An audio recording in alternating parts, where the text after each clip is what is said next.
Hello बच्चों, कैसे हैं आप? अच्छे हैं। चलिए, आज हम लोग फिर से आ गए हैं क्लास 12 बिजनेस स्टडीज और हम लोग देख रहे थे चैप्टर 1। हम लोगों का आज चल रहा है चैप्टर 1 का आज हम लोग देखेंगे टॉपिक नंबर हम लोगों को देखना है टॉपिक नंबर 3। टॉपिक 2 तक हो गया है और बहुत सारे बच्चों ने व्यू को देखा, वीडियोस को देखा और अपने अपने व्यू को बताया। तो चैप्टर 1 स्टार्ट करेंगे, topic number 3 class 12 business studies. तो ये हम लोगों का चैप्टर है। चैप्टर आप देख लो, ये चैप्टर आज हम लोगों का है। चैप्टर का नेम आप देख लो और रेडी हो जाओ। पेन निकाल लो, नोट्स बनाने के लिए रेडी हो जाओ। सभी बच्चे नोट करेंगे। चैप्टर का नेम है nature and significance of management. Chapter 1 nature and significance of management हम लोग आज पढ़ेंगे और हम लोगों का आज का है टॉपिक नंबर 3। टॉपिक नंबर 3 देखेंगे। टॉपिक 1 2 हो चुका है तो टॉपिक 3 स्टार्ट कर दें, जिसमें हम लोगों ने टॉपिक 2 में देखा इफेक्टिवनेस और एफिशिएंसी में क्या होता है और मैनेजमेंट का क्या कैरेक्टरिस्टिक्स था, जिसमें हम लोगों ने 7 कैरेक्टरिस्टिक्स मैनेजमेंट का पढ़ा।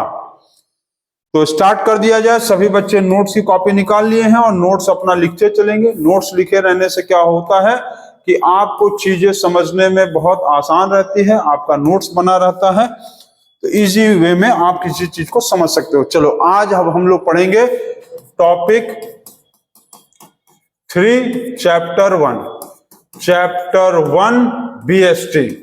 बीएसटी क्लास 12 का चैप्टर 1 का टॉपिक 3 देखते हैं और हम लोग आज पढ़ेंगे ऑब्जेक्टिव्स ऑफ मैनेजमेंट। मैनेजमेंट के कुछ ऑब्जेक्टिव्स होता है जिसको हम लोगों को फुलफिल करना बहुत जरूरी है। जैसे कि आप एरो देखकर समझ रहे हो कि ऐसे ऐसे ऐसे ऐसे किया और ये जो है ये क्या कर रहा है, इस तरह से तीर मारा है। तीर मारने का मतलब क्या है कि कहीं ना कहीं हमारा एम होना चाहिए, हमारा ये एम होना चाहिए। ऑब्जेक्टिव्स ऑफ मैनेजमेंट में हमारा एम ये होना चाहिए कि डाउन से लेके बॉटम तक, कहां तक? डाउन से लेके बॉटम तक में हम हमेशा अपने गोल पे फोकस करें। मतलब डाउन लेवल से लेके बॉटम लेवल तक, ठीक है, सॉरी, डाउन से लेके टॉप लेवल तक, डाउन से लेके टॉप लेवल तक, डाउन से लेके, एक मिनट थोड़ा, हाँ, डाउन से लेके हम लोगों को क्या करना है, बॉटम मतलब तो वही हो गया ना, डाउन। तो हम लोगों को डाउन लेवल से टॉप लेवल, ठीक है, डाउन लेवल से ऐसे करते हुए जाएंगे। यदि कहीं पर भी देखेंगे तो डाउन लेवल से टॉप लेवल तक हम लोगों के अंदर सिर्फ एक ही कॉन्सेप्ट होना चाहिए कि हम लोगों को अपने मैनेजमेंट्स को ऐसे ढंग के बनाना चाहिए, ऐसे ढंग का मैनेजमेंट तैयार करना चाहिए कि हमेशा हम लोगों का जो गोल है, गोल ओरिएंटेड होना चाहिए। ऑब्जेक्टिव्स ऑफ मैनेजमेंट में सबसे इंपॉर्टेंट चीज है कि हम लोगों का जो है गोल ओरिएंटेड मैनेजमेंट होना चाहिए। गोल ओरिएंटेड मैनेजमेंट, ताकि किसी भी चीजों को हम बहुत आसानी से और समय रहते कर सके, ठीक है। तो गोल ओरिएंटेड मैनेजमेंट होगा। इसमें हम लोग, चलो आज देखते हैं कि ऑब्जेक्टिव्स ऑफ मैनेजमेंट में जो है, ऑब्जेक्टिव्स ऑफ मैनेजमेंट में जो है 3 तरीके का ऑब्जेक्टिव्स है। पहला ऑर्गेनाइजेशनल ऑब्जेक्टिव, सोशल ऑब्जेक्टिव और पर्सनल ऑब्जेक्टिव। ऑर्गेनाइजेशनल ऑब्जेक्टिव जो है एक तरह से ग्रुप एक्टिविटी है, ग्रुप एक्टिविटी, ठीक है। ऑर्गेनाइजेशनल ऑब्जेक्टिव का मतलब है कि किसी कंपनी का यदि कोई ऑर्गेनाइजेशन है या किसी फैक्ट्री का, किसी इंडस्ट्री का जो ऑर्गेनाइजेशन है, वही सेम ऑब्जेक्टिव हर इंसान का होना चाहिए। मतलब यदि किसी ऑर्गेनाइजेशन में 100 लोग काम कर रहे हैं तो 100 लोगों का, सारे 100 लोगों का ऑब्जेक्टिव सेम होना चाहिए, ठीक। Same objective for the whole, same objective और goal as a whole group. सारे ग्रुप का एक ही टाइप का ऑब्जेक्टिव होना चाहिए ताकि ऑर्गेनाइजेशनल ऑब्जेक्टिव को फुलफिल किया जा सके।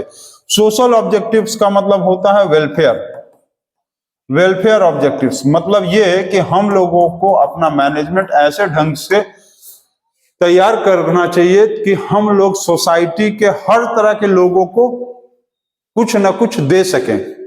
मतलब जो मिडिल क्लास लोग हैं उनको भी देख सकें, जो पुअर क्लास के लोग हैं उनको भी कुछ हम लोग प्रोवाइड कर सकें, और जो ऊंचे तबके पे हाई क्लास वाले लोग हैं उनको भी हम कुछ ना कुछ अपने मैनेजमेंट के हेल्प से दे सकें।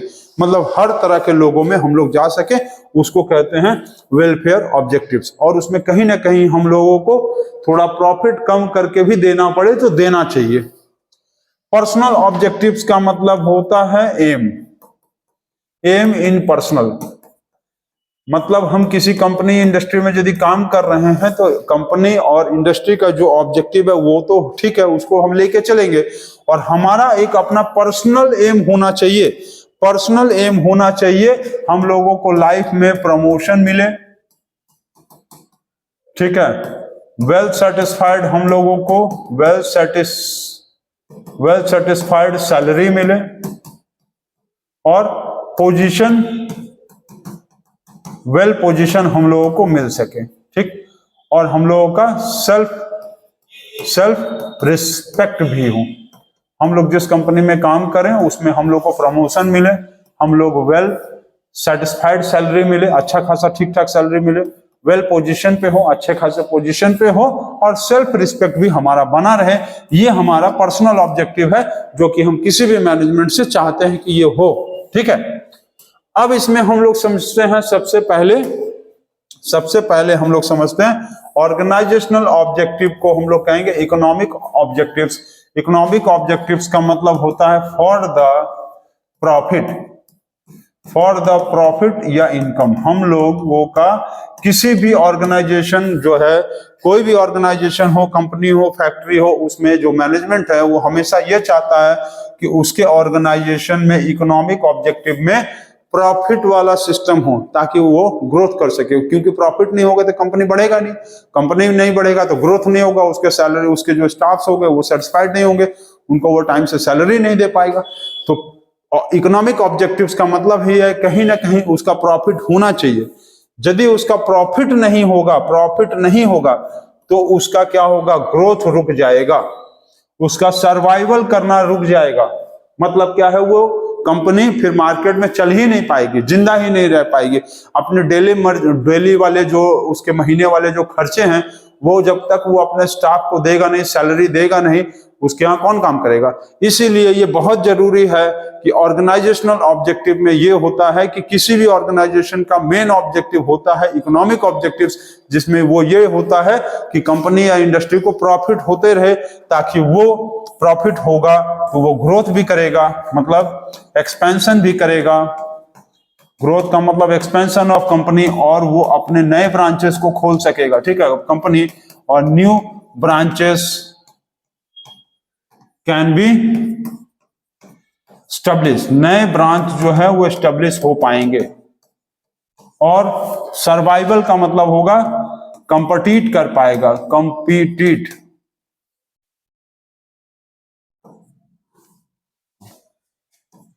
मतलब कि कंपीट कर पाएगा। कंपीट का मतलब है कि अपने अगल बगल कंपटीटर से, अपने अगल बगल जो उसके उसी के बराबर के कंपनी है जो उसको कंपटीशन दे सकते हैं, उसको वो कंपीट कर पाएगा, उसको वो पीछे कर पाएगा, और अपने आप को मार्केट में जिंदा रख पाएगा। नहीं तो वो प्रॉफिट नहीं होगा तो वो सारे सिस्टम फेल कर जाएंगे, स्टाफ उनके यहाँ से भाग जाएंगे, प्रॉफिट होगा नहीं तो ग्रोथ नहीं होगा, एक्सपेंशन नहीं होगा, और ये रहेगा कि कंपनी बंद हो गया, ठीक। तो सर्वाइवल, प्रॉफिट, ग्रोथ, ये इकोनॉमिक ऑब्जेक्टिव्स में होता है, ठीक है। इसको नोट करिए सभी बच्चे, सभी बच्चे नोट करते जाएंगे। चलिए, हो गया। अब नेक्स्ट आगे देखते हैं हम लोगों का सोशल ऑब्जेक्टिव। सोशल ऑब्जेक्टिव्स में जैसे कि फिगर में आप देख रहे हैं, सोशल ऑब्जेक्टिव्स में ये दिखा रहा है कि हमको हर तरह के लोगों को क्या है, हमको हर तरह के लोगों को यहाँ पर लेके चलना पड़ेगा। हमको हर तरह के लोगों को, ठीक, हमको हर तरह के लोगों को लेके चलना पड़ेगा। मतलब ये हैंड्स जो दिखा रहा है, ये हैंड्स है, हैंड्स ऑफ ऑर्गेनाइजेशन। और ऑर्गेनाइजेशन क्या कर रहा है, कहीं ना कहीं हर तरह के, हर कास्ट, रिलीजन, हर तरह के तबके के लोगों को, मतलब कि high high class society, middle class society और पुअर क्लास सोसाइटी। ठीक, मिडिल क्लास और पुअर क्लास, और तुम समझ लो या तो एवरेज क्लास जिसको कह लो। ठीक, एवरेज क्लास। हर तरह के सोसाइटी के लोगों के लिए कुछ न कुछ उसको बनाना पड़ेगा, और हर तरह के लोग जो है उसके प्रोडक्ट से, उसके सर्विस से, चाहे जैसे गुड्स प्रोड्यूस कर रहा, कोई मान लेते हैं वो चीज बनाता हो, या कोई सर्विस प्रोवाइड कर रहा है, जैसे कि जियो का वो सिम है या उसका जो टावर है, तो कहीं ना कहीं क्या है कि हर तरह के लोग, जैसे इंटरनेट चल रहा है तो वो सर्विस प्रोवाइड कर रहा है जियो कंपनी, तो उसके सर्विस से, चाहे उसके गुड्स से, high class, middle class, poor class, average class, हर तरह के लोग जो है वो सेटिस्फाइड हों और कंपनी का इससे मैक्सिमम प्रॉफिट हो सके। क्योंकि यदि कंपनी मान लेते हैं कि सिर्फ हाई क्लास के लोगों को पकड़ेगा, तो कहने का मतलब इतने लोग छूट जाएंगे।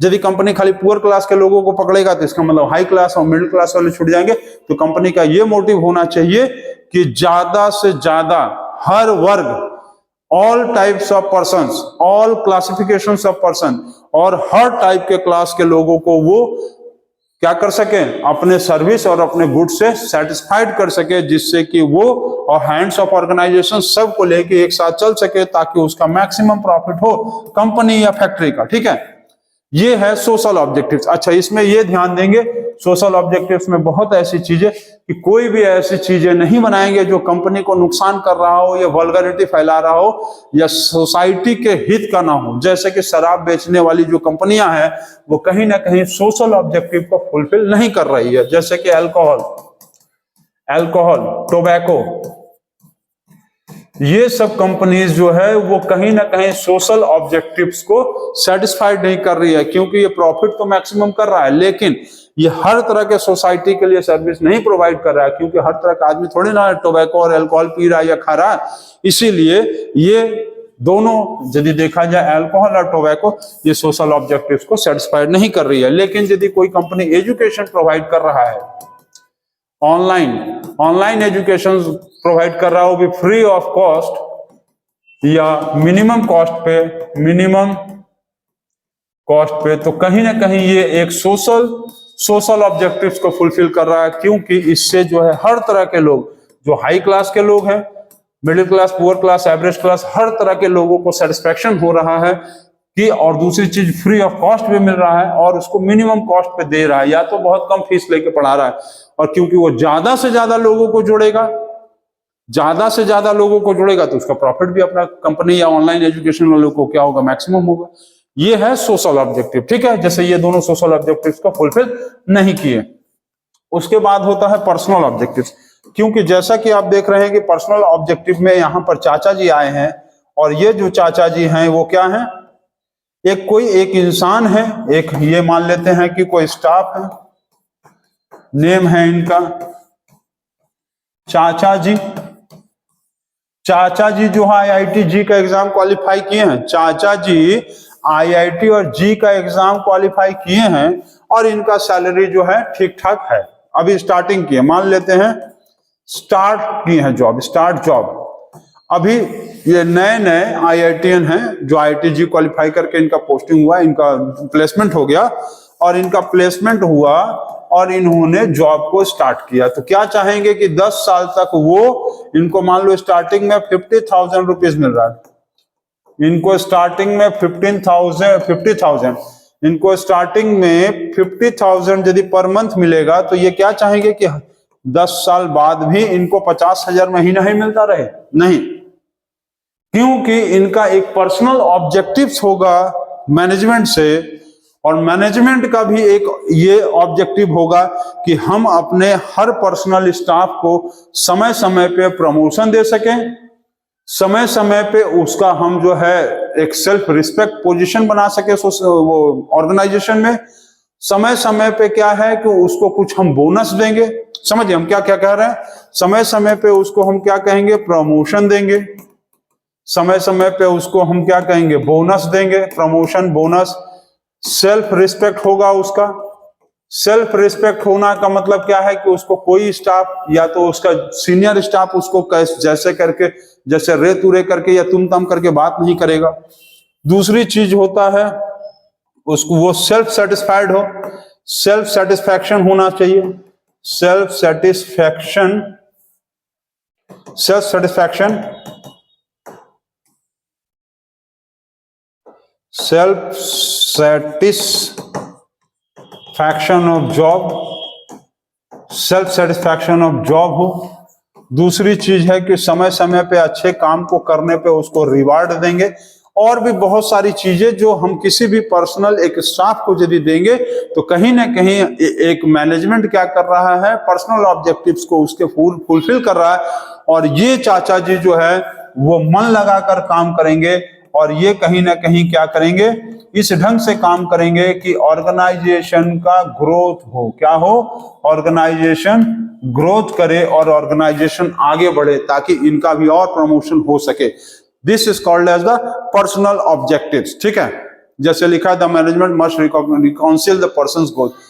रिकाउंसिल का मतलब है पहचान सके personal goals with the organizational goals. मतलब क्या है कि पर्सनल गोल को, किसी भी इंसान के पर्सनल गोल को कंसाइड कराएंगे। कंसाइड का मतलब मैच कराएंगे। ठीक है, मैच का मतलब ये होगा कि जैसे किसी ऑर्गेनाइजेशन का जो पर्सनल गोल है, कोशिश करेंगे कि वही उसका गोल ऑर्गेनाइजेशनल गोल बन जाए। कंसाइड मतलब सेम क्या हो जाए, ऑर्गेनाइजेशनल गोल बने।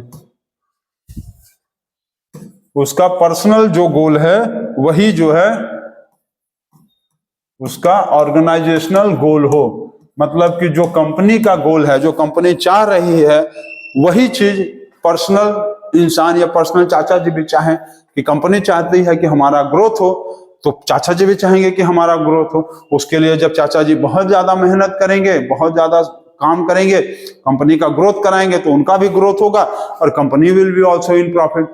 तो ये ऑब्जेक्टिव पर्सनल ऑब्जेक्टिव कहलाता है। ठीक है, तो आप लोगों ने देखा कि हम लोगों ने देखा, आप लोगों ने भी देखा, हमने भी देखा, आपने भी देखा। क्या देखा कि ऑब्जेक्टिव्स ऑफ मैनेजमेंट में ऑर्गेनाइजेशनल ऑब्जेक्टिव्स, जिसको group activity, welfare objective, social activity, और पर्सनल ऑब्जेक्टिव्स का मतलब चाचा जी ऑब्जेक्टिव। ठीक, इसको लिख लेंगे चाचा जी ऑब्जेक्टिव्स। ठीक है, किसी एक पर्सनल आदमी का। अब इसके बाद हम लोग देखते हैं importance of management. Importance of management का मतलब मैनेजमेंट का जरूरत क्या है, क्या इसकी महत्व, इंपॉर्टेंस है, महत्व क्या है, इंपॉर्टेंस क्या है मैनेजमेंट का। कोई भी आदमी जो है बड़े बड़े कंपनी में मैनेजर क्यों रखता है, बड़ी बड़ी कंपनियां मैनेजर क्यों रखता है? वो तो सब स्टाफ लोग काम करते हैं, तो मैनेजर का क्या काम है?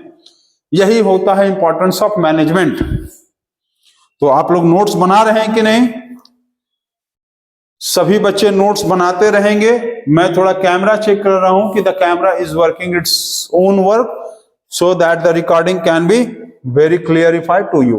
ठीक, अब जो है इंपॉर्टेंस ऑफ मैनेजमेंट का मतलब है कि किसी भी मैनेजमेंट, बड़ी बड़ी कंपनियों में मैनेजर को रखा जाता है कि वो कहीं ना कहीं जो है कंपनी के मैनेजमेंट को संभालेगा, मैनेजमेंट को संभालेगा। जैसा कि आप पिक्चर देख रहे हो, इस पिक्चर में आप देख रहे हो कि बहुत ही पजल्ड वाला व्हील है। ये सिंपल वाला व्हील नहीं है, ये बहुत ही पजल्ड वाला व्हील है। ऐसे ऐसे ऐसे करके देख रहे हो, ऐसे ऐसे करके ये व्हील बनाया है और इस पे जो है एक इंसान को चलाया जा रहा है। तो इसका मतलब क्या बताना चाह रहा है? एक इंसान को इस पे चलाने का मतलब क्या है? एक इंसान को देखोगे, जितने लोग हैं यहाँ पर, 1 2 3 4, जितने लोग हैं वो क्या कर रहे हैं, कहीं ना कहीं ये पांचों लोग जो है बहुत ही क्रम्बल्ड वाले स्ट्रक्चर के जो व्हील्स है, जो बहुत पेचीदा वाला स्ट्रक्चर है व्हील का, जहां पर हमेशा उतार चढ़ाव है। जैसे कि देखो, ऐसे चल रहा है, फिर ऐसे उतरा, फिर चढ़ा, फिर ऐसे उतरा, ऐसे ऐसे करके व्हील ऐसे है। तो मतलब कहीं ना कहीं आपको स्मूथ रास्ते पे नहीं चलना है। स्मूथ रास्ते पे तो कोई भी ऑर्डिनरी आदमी चल सकता है। स्मूथ रास्ते पे या जो प्लेन सरफेस है, प्लेन सरफेस पे कोई भी ऑर्डिनरी मैन चल सकता है। उसके लिए मैनेजर की जरूरत थोड़ी ना है। उसके लिए मैनेजमेंट सीखे रहने की क्या जरूरत है? बोल देंगे कि जाओ भैया कपड़ा का दुकान खोलो और जब ग्राहक आएगा तो उसको देना, कस्टमर्स आएंगे उनको बेचना और प्रॉफिट लेके कमा लेना, 10% प्रॉफिट कमा लेना। सो इजी काम, बहुत आसान। दुकान शटर उठाएंगे सुबह 10 बजे, कपड़ा बेचेंगे, कस्टमर आएगा, 10% मार्जिन पे बेच के काम खत्म। 1000-2000 कमा लिया डेली। लेकिन ये बड़ी बड़ी कंपनियों में ऐसा नहीं होता है, वहां पर बहुत सारे ऐसे काम होते हैं जो बहुत ही कॉम्प्लिकेटेड होते हैं, और वहां पर लोगों को समय समय पे हर दिन डेली वाइज उनको ये सिखाना पड़ता है, ट्रेंड करना पड़ता है कि आपको इस तरह से टिपिकल बेस्ड वाले चक्के पे, जहां पर हर समय आपके लाइफ साइकिल में और आपके काम में कुछ ना कुछ प्रॉब्लम्स आएगा, तो उस प्रॉब्लम्स को कैसे सॉल्व करना है, वही इंपॉर्टेंस ऑफ मैनेजमेंट और वही मैनेजर का काम है कि अपने जो स्टाफ जो उस कंपनी में ये जो काम कर रहे हैं ऑर्गेनाइजेशन में, उसके प्रॉब्लम्स को कैसे सॉल्व करे, लोगों को सिखाना कि आपको इस तरह के चक्के पे चलना कैसे है, चक्का पे नहीं चलना है, उनको इस तरह के प्रॉब्लम से क्रिएट जब होता है तो सॉल्व कैसे करना है। This all are the elevateds called as the problems. ये जो भी एलिवेशन यहाँ पर आप देख रहे हैं ऊंचा ऊंचा है, ये कहीं ना कहीं एक प्रॉब्लम्स को दिखा रहा है।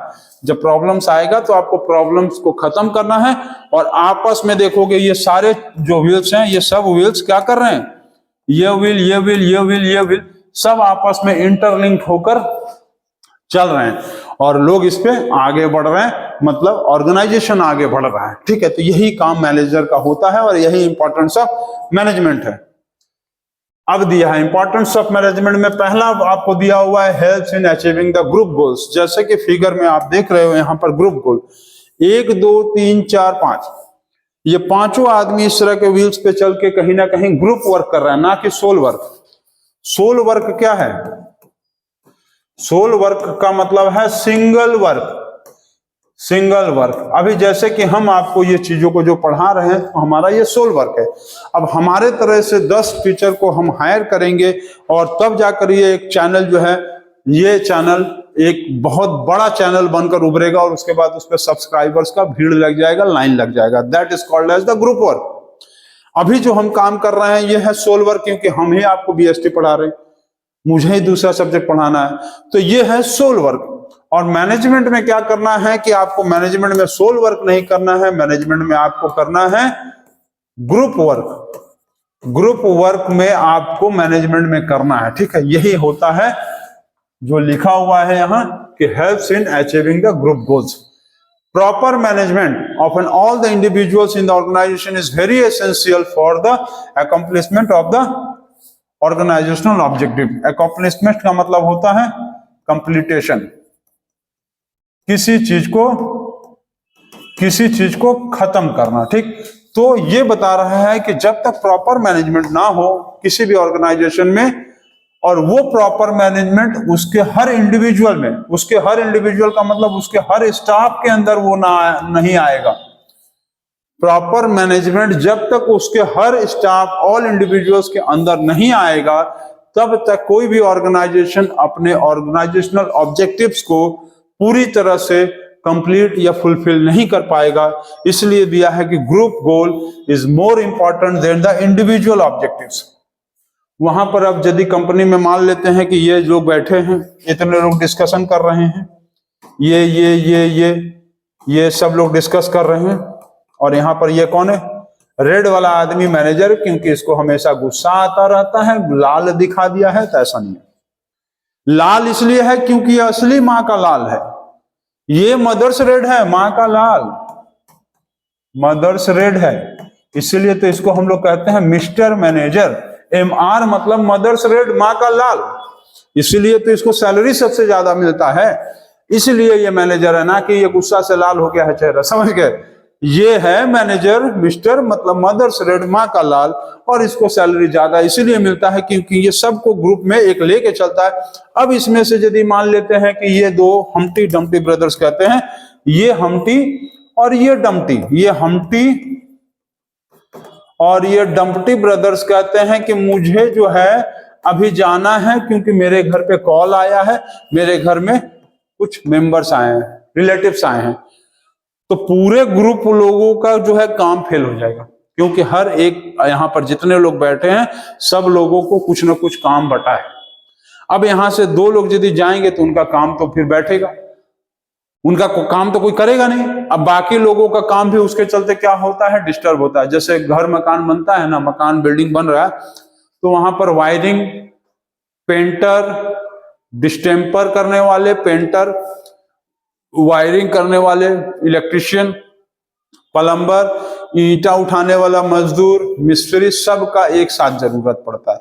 यदि एक साथ नहीं होंगे तो पता चला कि किसी जगह पे काम हो गया है, वायरिंग वाला नहीं आया, बैठा है, पेंट नहीं होगा।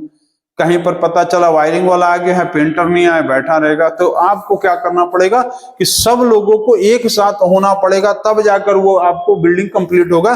तो इसको कहेंगे ग्रुप गोल को अचीव करने में हेल्प करता है मैनेजमेंट। ठीक, अब ये मैनेजर जो है वही काम कर रहा है कि सबको मैनेज कर रहा है। ठीक, जैसे घर पे क्या होता है, मम्मी सबको मैनेज करती हैं, भैया को भी बोलती है कि अरे चलो जाने दो, तुम क्या हुआ, दूसरा ले लो। छोटी सिस्टर को भी बोलती है चलो कोई बात नहीं, भैया ले लिया, तुमको अगले बार दिला देंगे। पापा का भी कहीं हैंकी नहीं मिलता है, ठीक है घबराइए मत, दूसरा दाग लाकर नया रखे हैं, नया दे रहे हैं। दादा को भी जो है दवाई जो है टाइम पे दे दे रही है, दादी का भी जो है खाना टाइम पे दे दे रही है। मतलब सब लोगों को मैनेज करती हैं, भले ही उनको कुछ तकलीफ हो, लेकिन वो मैनेज सबको कर लेंगी। That's why he is called as a manager of the home.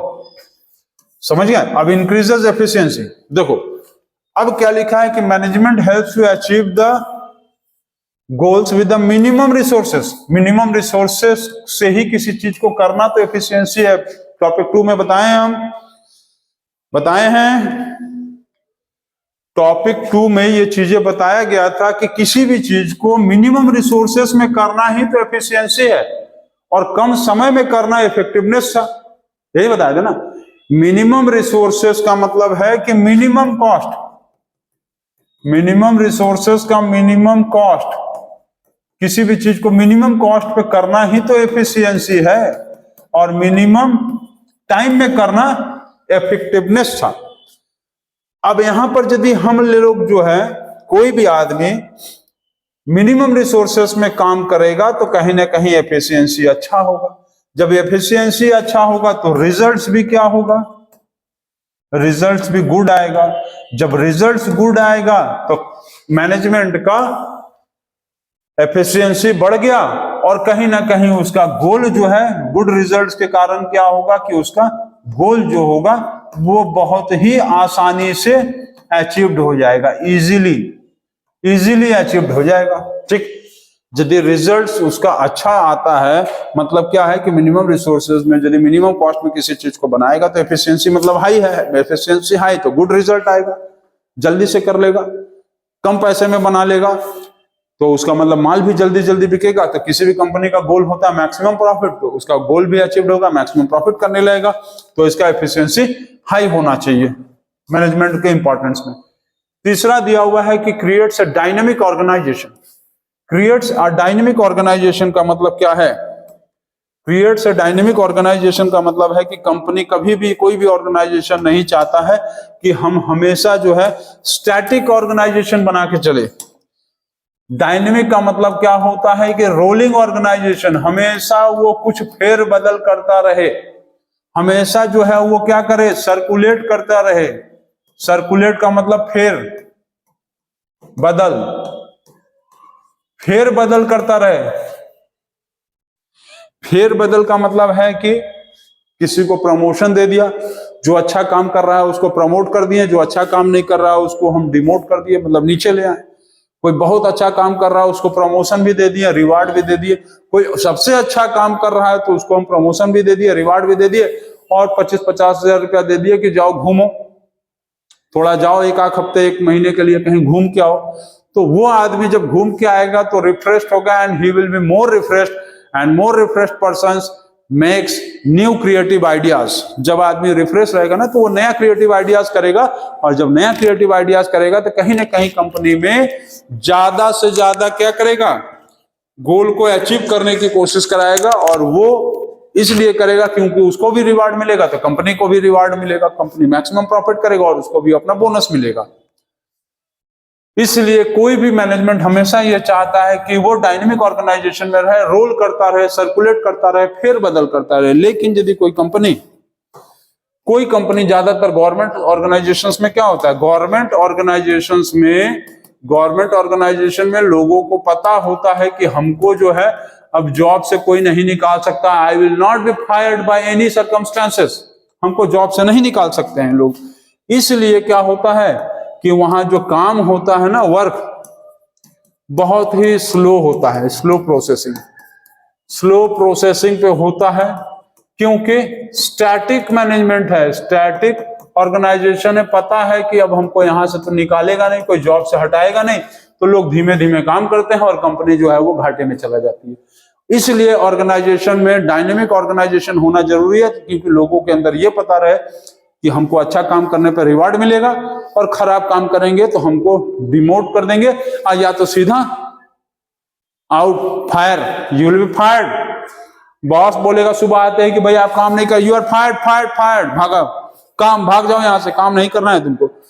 और यदि आप अच्छा काम करोगे तो कंपनी आपको क्या करेगी, एक अलग से चेम्बर बना के देगी, एसी लगा देगी और आपके लिए एक अलग से रिसेप्शन बैठा देगी और प्यून बैठा देगी कि he will be our new manager.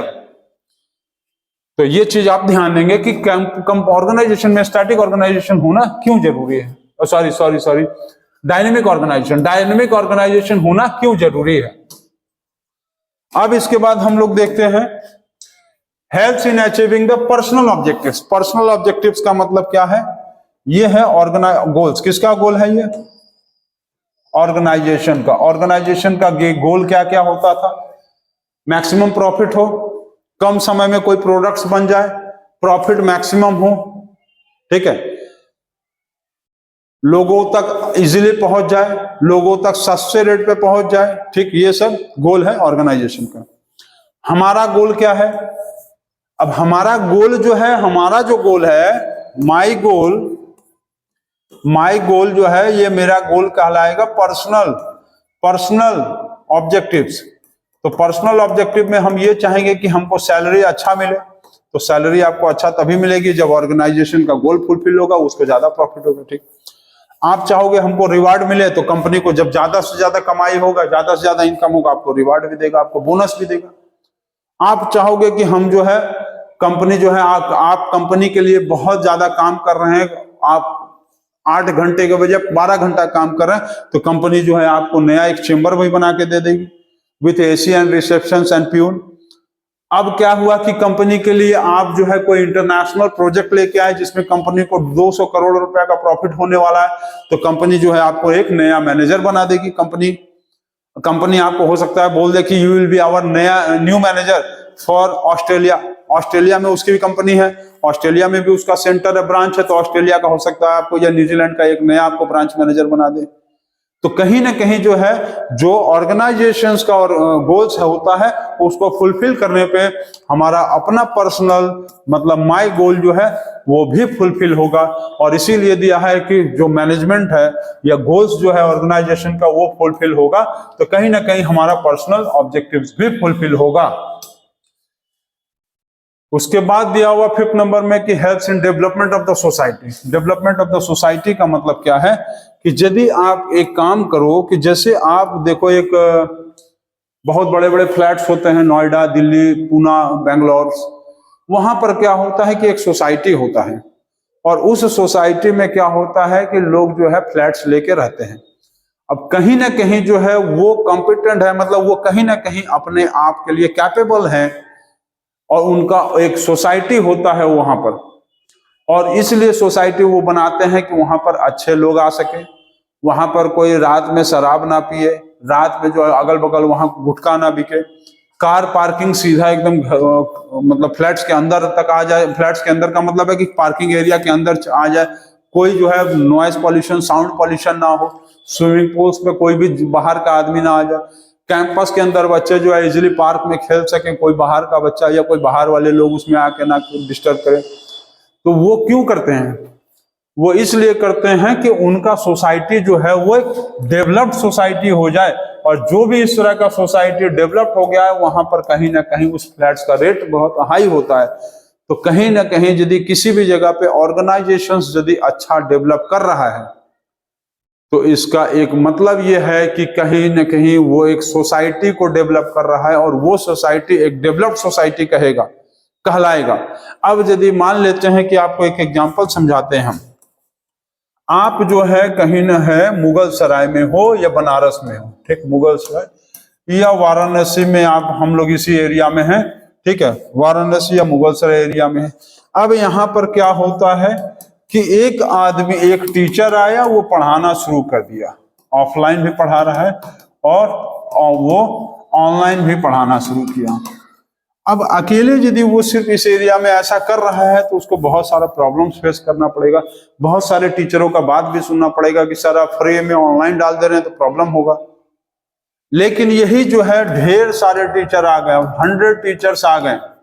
जब 100 टीचर्स आएंगे ना तो कहीं ना कहीं जो है अब एक आएगा प्रॉब्लम कि जो भी टीचर्स अच्छा नहीं पढ़ा रहे हैं उनको सब लोग देखेंगे और यूट्यूब पे कि ये टीचर अच्छा नहीं पढ़ाता है, इस टीचर का कमेंट्स गंदा है, इस टीचर का जो है बच्चे बताते हैं कि लेक्चर में कोई दम नहीं है।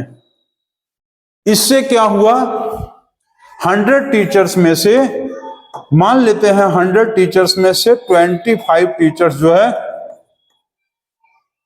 25 टीचर्स जो है वो क्या है, बेस्ट और बेटर निकल गए, ठीक।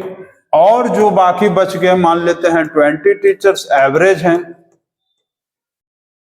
और बाकी बच गया 55 टीचर्स। ये कैसे हैं, ये 55 टीचर्स क्या है, पुअर परफॉर्मेंस वाले हैं। ये जो 55 टीचर्स हैं, ये 55 टीचर्स कैसे हैं, पुअर